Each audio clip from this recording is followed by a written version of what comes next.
Hi, I'm Ava Kelly Rajan, and welcome back to ABS, the Addiction Breaking Show, where we show you real-life people who had drug addictions and are now trying to be sober or are sober.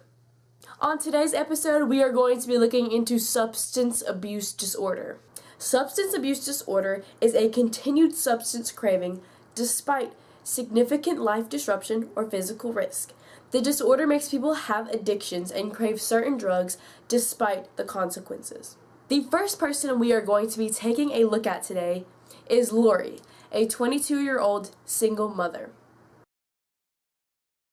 Hi, my name is Lori, and I'm 22. I live with my 4-year-old son. Before I had Jake, I was in a very toxic relationship. He was a marijuana and cocaine dealer. He treated me really bad. He left me 18, pregnant, and he went to jail. He got arrested. I became addicted with cocaine and marijuana while I had my son inside of me. Jake was born with minor defects, but he is now grown to be healthy. My life has definitely been hard, but if I've never gotten into drugs, then my life would be so much better. Lori is very lucky that Jake survived childbirth and is doing okay now. Marijuana is a mild hallucinogen and cocaine is a stimulant. Cocaines excite neural activity and speed up body functions. THC is a very active ingredient in marijuana that triggers a variety of effects, including mild hallucinogens. The next person we are going to be taking a look at is Martin, an 18-year-old boy. Hello, my name is Martin. I'm 18 years old and I was addicted to nicotine and ecstasy. The first time I tried ecstasy, I was 16. I was at a party with all my friends, and some 21-year-old dude brought these small pills and convinced me and all my friends to take one. Yo, let me tell you, it was the craziest night of my life.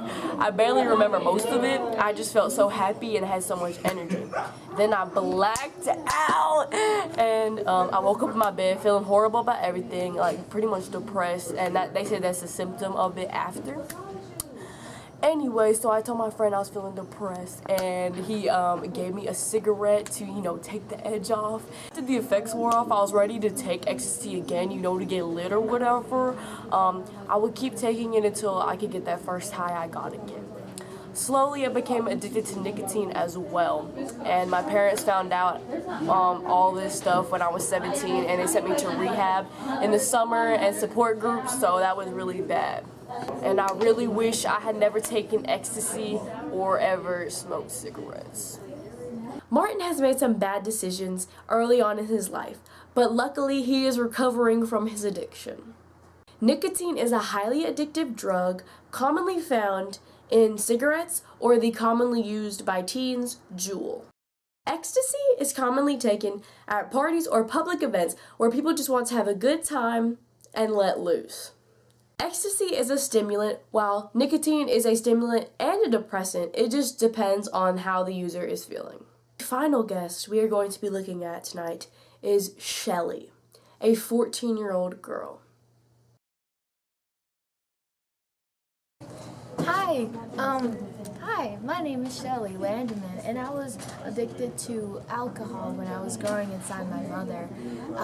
She was an alcoholic. She said she drank almost every day when she was pregnant. She even drank on the day she went into labor. Can you believe it? I was born with FAS, which is fetal alcohol syndrome. The symptoms of fetal alcohol syndrome are bad grades, and I really suck at math, no matter how hard I try. I think it's the teacher. I live with my grandparents now because my brother still drinks all the time, and I don't know why. She doesn't like me. I also have a ADHD, whatever that is, so as you can imagine, school life is pretty hard, but I'll get through it. While Shelly's story was very sad, she has had to overcome her syndrome and her mother's life choices to try and become a good student and excel. So as you can see, drugs do not only just affect yourself, but affect the people around you. Alcohol is a depressant and one of the most commonly abused drugs. This concludes today's show. We hope you learned that drugs not only affect you or the user, but that it affects everyone around you. And that will go on to our next episode where we talk about how drugs affect animals. Yes, your pet dog or your pet cat or whatever pet you have could be affected by the use of drugs. I'm Ava Kelly Rajan, and I hope to see you next time on ABS.